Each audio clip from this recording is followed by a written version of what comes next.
Section 1. You will hear a woman phoning the local council about an abandoned vehicle. First, you have some time to look at questions 1 to 6.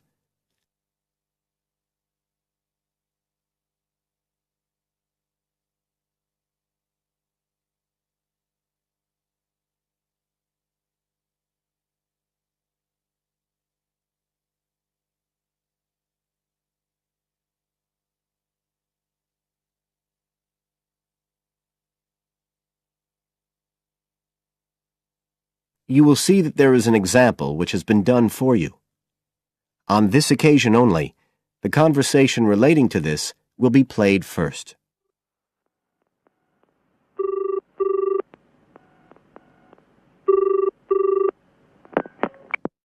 Environmental Health Department, Paul speaking. Oh, hello. I wanted to report a vehicle that's been left parked near where I live. I think it's been abandoned. I wondered if the council could arrange to get it towed away. Have I got through to the right department? Yes, you have. If I could just take a few details. Your name, please? Mrs. Shefford. Thank you. The caller's name is Mrs. Shefford, so Mrs. Shefford has been written in the space. Now we shall begin. You should answer the questions as you listen, because you will not hear the recording a second time. Listen carefully and answer questions 1 to 6.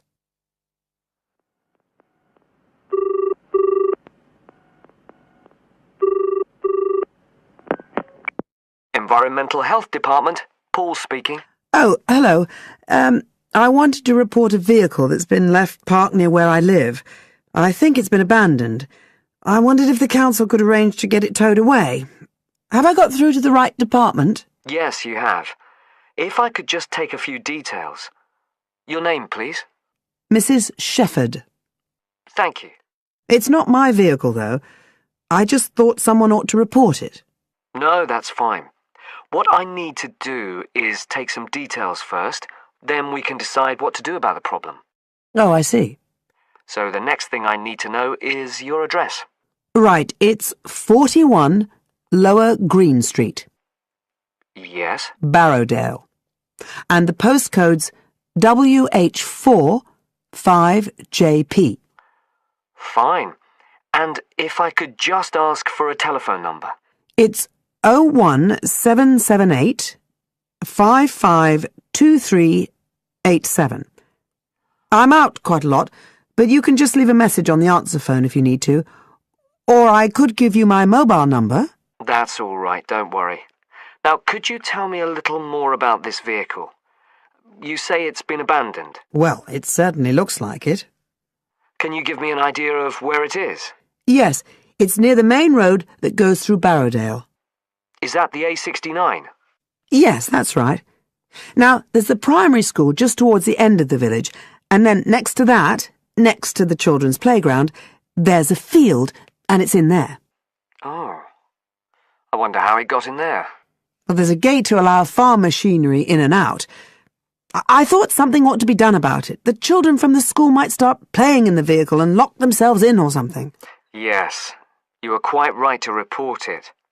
And what type of vehicle are we talking about here? It's a van, actually. You know, the sort with just a couple of little windows at the back. Right.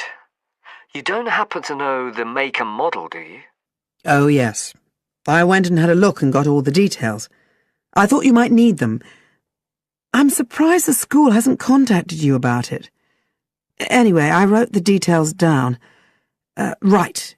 It's a Catala, and the model's a Flyer 2000. Is that Flyer? That's right. Very good. And the colour? Well, it's not all that easy to see because it's absolutely filthy. And actually, it looks as if it's had a paint job at some stage. It's blue, but you can just see white underneath where it's been scratched. Right. Well, I'll just make a note of the present colour, and if you could just tell me the vehicle number. Did you make a note of that? Oh, yes. It's S322GEC. Okay. Before you hear the rest of the conversation, you have some time to look at questions 7 to 10.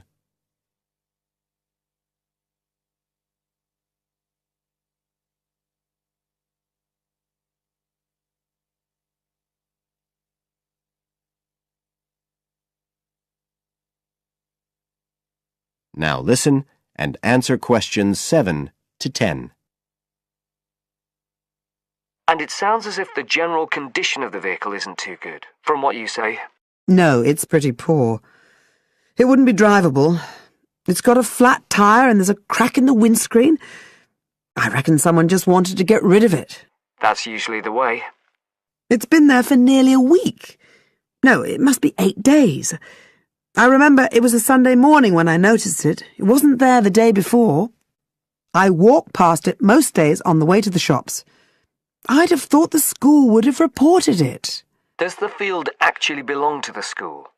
No, it's part of Hill Farm Estate. Right. I'll just make a note of that. And I don't suppose you have any information about who might own the vehicle? No, I've no idea. So what will you do now? Well, we'll come and have a look and see if we can trace the owner. And if we can't, the vehicle will be removed as rapidly as the law permits. It could be anything up to 20 days. One thing I should say, I'm quite sure this doesn't belong to anyone round here. I'd definitely recognize it if it was from someone who lived here. So you don't think it was anyone local? Right. I'd say at a guess we're looking at a stolen vehicle here. I did wonder if it might have been. You hear such a lot about car thieves nowadays. Well, we certainly will be looking into that possibility. Anyway, thank you for contacting us, Mrs. Shefford, and we'll keep you informed of what happens. Right. Thank you very much. Goodbye. Goodbye. That is the end of Section 1. You now have half a minute to check your answers.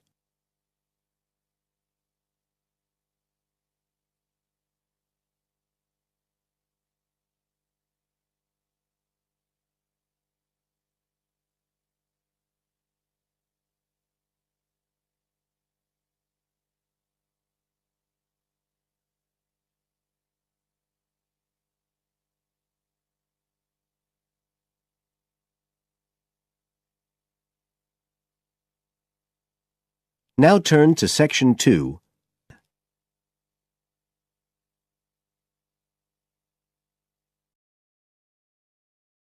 Section 2. You will hear a tour guide talking to a group of tourists who are visiting a historic town on the east coast of the USA. First, you have some time to look at questions 11 to 17.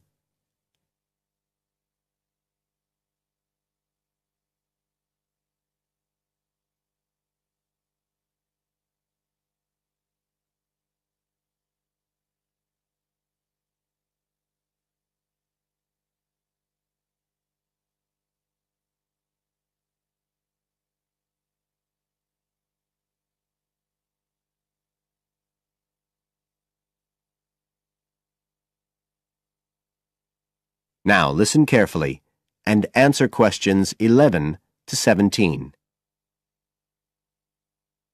Right.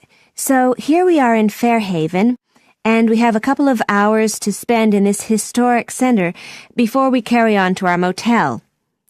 And as you'll know from the itinerary of our trip, we're visiting Fairhaven because of its historical links with a man called Manjiro Nakahama. So I'll begin by giving you a brief overview of his life, and then you can explore the town at your leisure. Well, Manjiro Nakahama, as he was then known, was born in 1827 in a village by the sea in what is now Toshishimazu in Japan. And like many people in that town, he became a fisherman when he was just a youngster. One day in 1841, when he was just 14 years old, he and some others were fishing far off the coast of Japan when they were caught in a storm and shipwrecked on a small deserted island. They had to wait for 6 months before they were rescued by an American whale ship that had stopped at the island by chance. 4 of the 5 Japanese were put ashore in Hawaii, but Manjiro had become friends with the captain, William Whitfield, who came from the town of Fairhaven, where we are now, and he chose to remain aboard and to return with the boat to the USA. So Manjiro unwittingly became the first Japanese ever to set foot on American soil. He came back right here to Fairhaven with Whitfield and stayed with the Whitfield family, who paid for his education here in the town. He studied mathematics and geography, as well as shipbuilding and navigation.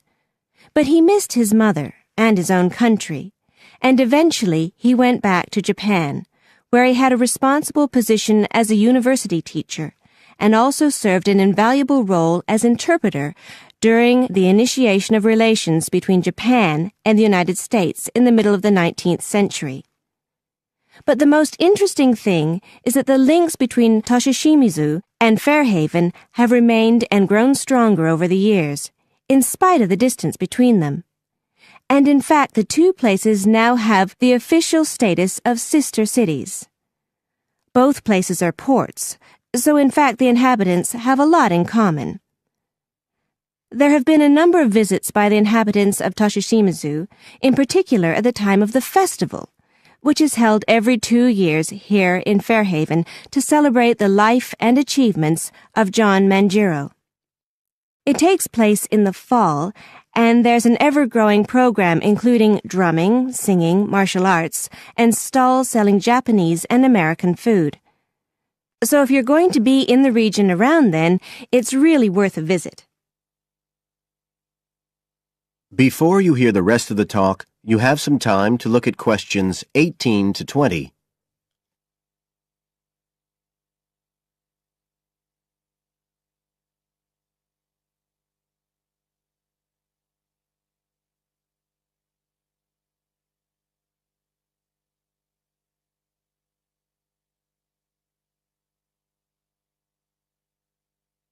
Now listen and answer questions 18 to 20. Now, many of the buildings that Manjiro Nakahama knew in Fairhaven are still standing today. And so if you'd just like to hand round some copies of this map, I'll suggest the best route to follow to see them. Okay, so if you look at the bottom of the map, you can see the Millicent Library, and that's where we are now. Now, to follow the John Manjiro Trail, you go out of here along Center Street and then head up Main Street until you get to Pilgrim Avenue. Go down there and turn right at the end. Go straight on, and just on the corner with Oxford Street, you'll see a 2-story house. This is the Whitfield family house, and this is where Manjiro first stayed when he came to Fairhaven. It's still a private residence, so please respect the owner's privacy. Okay, now if you carry on along Oxford Street, then turn left at the end, you'll come to North Street, and about halfway down there is what's known as Old Oxford School. This was the very same school that Manjiro attended when he lived here.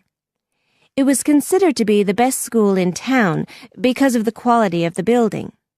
Unusually, it was built of stone, and the quality of the teaching. Nowadays, it's usually closed, except on special occasions. Go on to the end of North Street and turn the corner onto Adams Street. If you follow the road down back towards the library, you go round a couple of sharp bends, and on the second of these, you can see the School of Navigation, which Manjiro also attended. And if you follow the road on, you'll soon find yourself back here at the library. And I'd suggest you spend some time looking round that too, if you have any time left. Right. Now, does anyone have any questions? That is the end of Section 2. You now have half a minute to check your answers.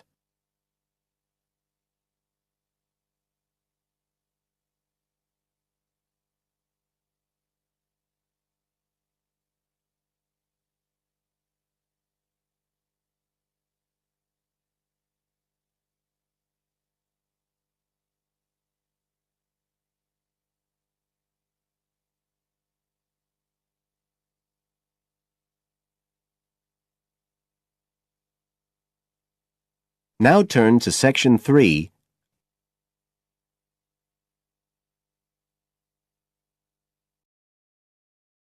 Section 3. You will hear part of an interview between Dr. Hilsden, a member of staff on a fashion design course, and a student, Julia, who is applying to do the course. First, you have some time to look at questions 21 to 23.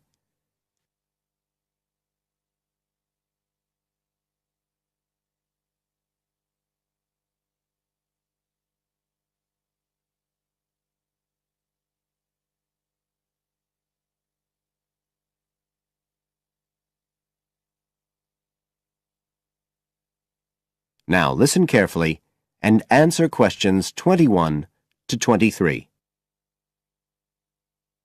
Right, Julia. So, from your CV and portfolio, and what you've already told me, you seem to be very much the sort of person we're looking for on the postgraduate course. So tell me, you finished your fashion design course in London 4 years ago. Did you think of carrying straight on and doing a higher degree at the time? Yes, but there were financial pressures. So I ended up working in the retail industry, as you can see from my CV. And actually, it was a very useful experience. In what way? Well, I was lucky to get the job with Fashion Now. They're a big store. And one of my priorities was to get as much experience as possible in different areas. So that was good because I had the chance to work in lots of different departments. And having direct contact with the customers meant I was able to see how they reacted to innovation, to new fashion ideas. Because with Fashion Now, a designer might show something in New York or Milan, and there'll be something similar in the shop within weeks. So that was probably the most useful thing for me. Right. And so what's made you decide to do a postgraduate course now? Well, while I enjoyed working at Fashion Now, and I learned a lot there, I felt, the way forward would have been to develop my managerial skills, rather than my skills in fashion design, and I'm not sure that's what I want to do. Yes. When I was doing my degree in London, I'd been interested in women's wear, but I know that there's been a lot of work done in areas like new fabric construction. And though I'm not intending to go too deeply into the technology, I'd be very interested in looking at how new fabrics could be used in children's wear. So I'd like the chance to pursue that line. Yes, good. And are you at all concerned about what it's going to be like coming back into an academic context after being away from it for several years? No, I'm looking forward to it. But I'm basically more interested in the application than the theory. Or at least that's what I've found so far, and I'm hoping the course will give me the contacts and skills I need eventually to set up my own enterprise. I'm particularly interested by the overseas links that the department has. Yes, many of our students look overseas or to international companies for sponsorship of their projects. You now have some time to look at questions 24 to 30.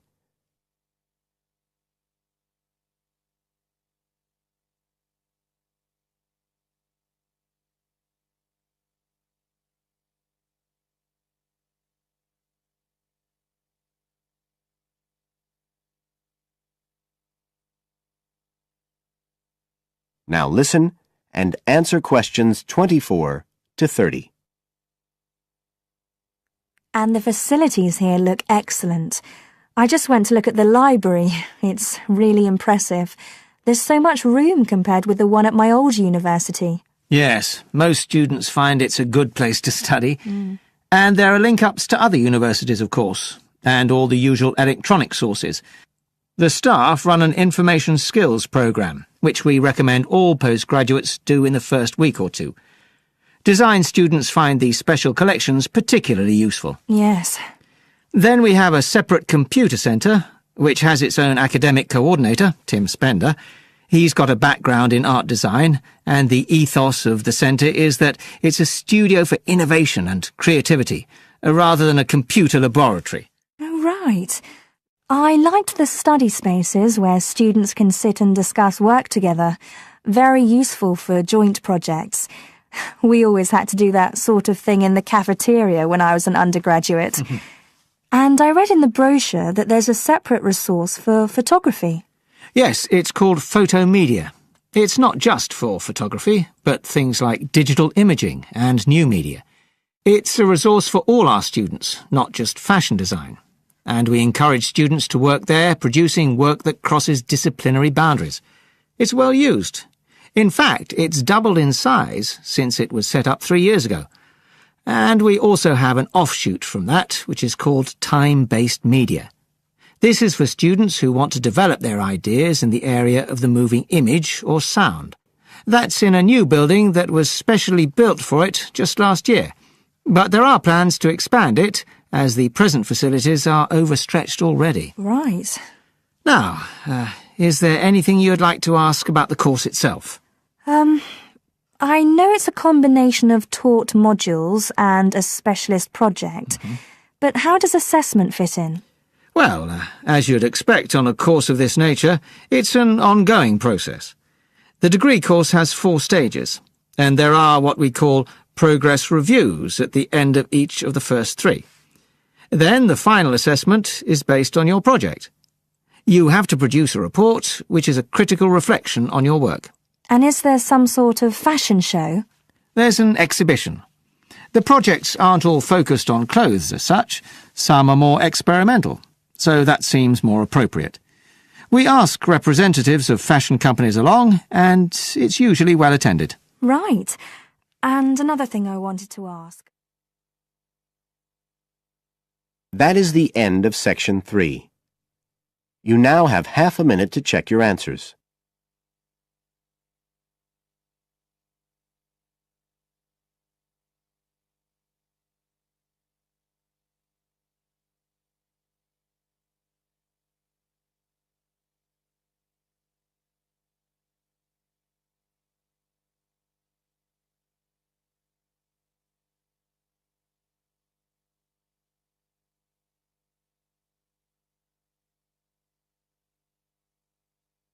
Now turn to section 4.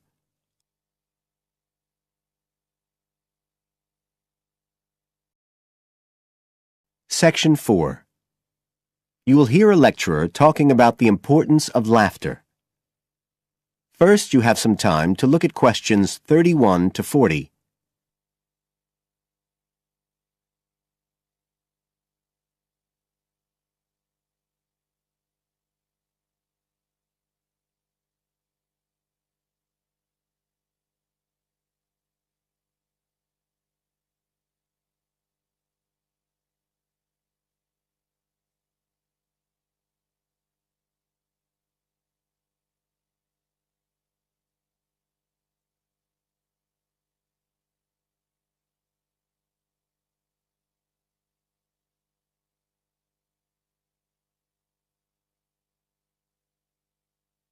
Now listen carefully and answer questions 31 to 40.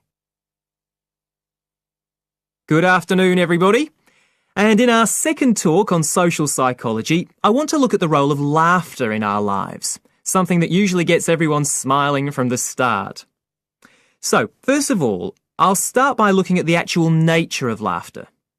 Well, when someone laughs, you've got movement of the muscles of the face and the chest, and you've got sound formed when the air's forced out of the body as part of this process. So we're talking about a physical activity.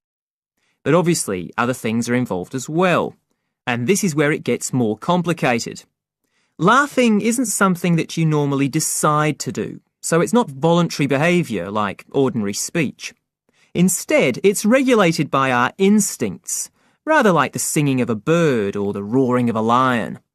And once you start to laugh, it can be quite hard to stop. That's not always under your conscious control either. But why do we laugh? Because we find something funny, most of us would say. But in fact, it appears that laughter has little to do with jokes or funny stories. Only about 10% of laughter is caused by things like that. One suggestion is that human laughter may have originally started out as a shared response to signal relief at the passing of danger. And it's true that even these days, laughter's rarely an activity carried out by an individual on his or her own. In fact, people are 30 times more likely to laugh when they're with other people than when they're completely alone. Laughter still seems to be a kind of social signal. It occurs when people are in a group and they're comfortable with one another. And it seems likely that laughter can result in the creation of bonds between the people in the group. And it's precisely because of this social aspect of laughter that people like public speakers and politicians often try to get their audience to laugh. It encourages their listeners to trust them and to connect with them. But this kind of thing, controlling the laughter of a group that is, indicates that there's a link between laughter and power. And this is supported by several studies that indicate that bosses use humour more than their employees. And research has also shown that female listeners are likely to laugh much more if the speaker is male. So it appears that there are gender issues associated with how much we laugh. I should also point out that laughter can be used as a negative signal as well as a positive one. I think we've all probably seen evidence of a group using laughter to exclude someone, to emphasise that they are not accepted. So it's not always a positive type of behaviour either. So what all this goes to show is that laughter is a very, very complex issue.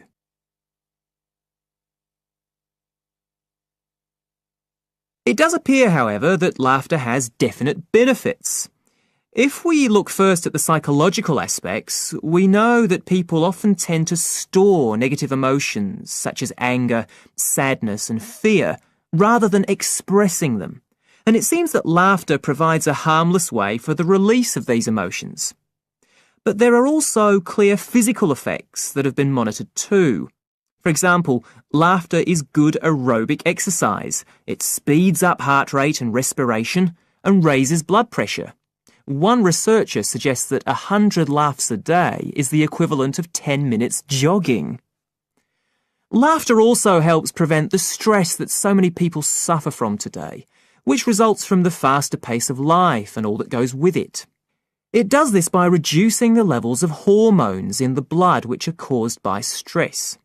And in addition, it is known to increase the levels of chemicals that protect the body from infection or pain, and so it helps to boost the immune system.